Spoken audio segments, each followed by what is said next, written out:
Chers amis de la mission Soleil d'Espoir, bonjour et bienvenue à cette méditation matinale. Dieu a-t-il commis l'erreur de nous faire des promesses? La réponse est non.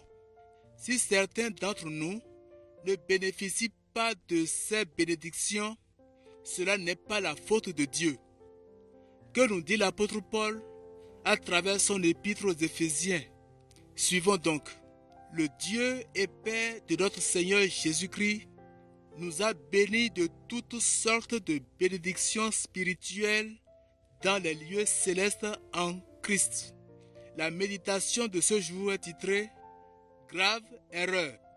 Certains chrétiens pensent que s'ils se confient en Dieu, ils n'auront pas d'ennui sur le plan matériel, santé, travail, logement, etc. Cette idée séduisante est une erreur. Il est bien vrai que Dieu s'occupe de ses enfants dans leur vie quotidienne et les invite à compter sur lui pour tout. Pour le peuple d'Israël, la bénédiction de Dieu se traduit dans le domaine matériel. L'Éternel commandera à la bénédiction d'être avec toi dans tes greniers et dans toutes tes entreprises.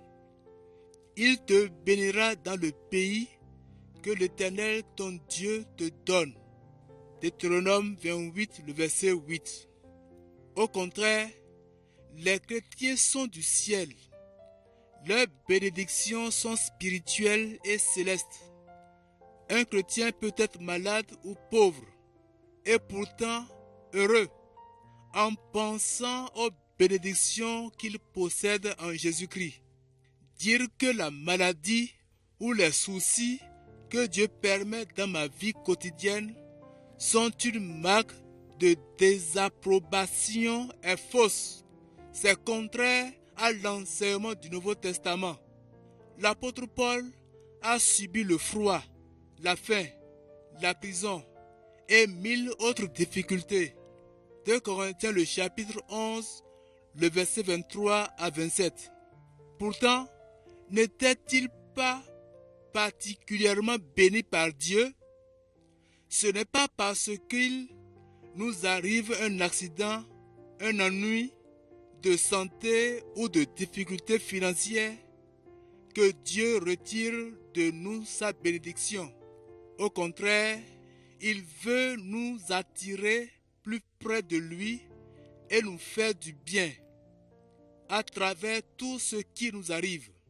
Certes, il peut parfois aussi nous avertir et attirer notre attention à travers un événement désagréable, mais il ne nous retirera jamais sa bénédiction en Christ à nous ses enfants. Nous voici à la fin de notre méditation. Merci d'avoir médité la parole de Dieu avec nous. Que cette parole puisse produire de fruits dans votre vie tout au long de cette journée et que le Dieu de grâce vous accompagne, vous bénisse. Nous vous donnons rendez-vous demain matin. Prions pour que le Seigneur nous aide à comprendre ces vérités. Que Dieu vous bénisse. Shalom.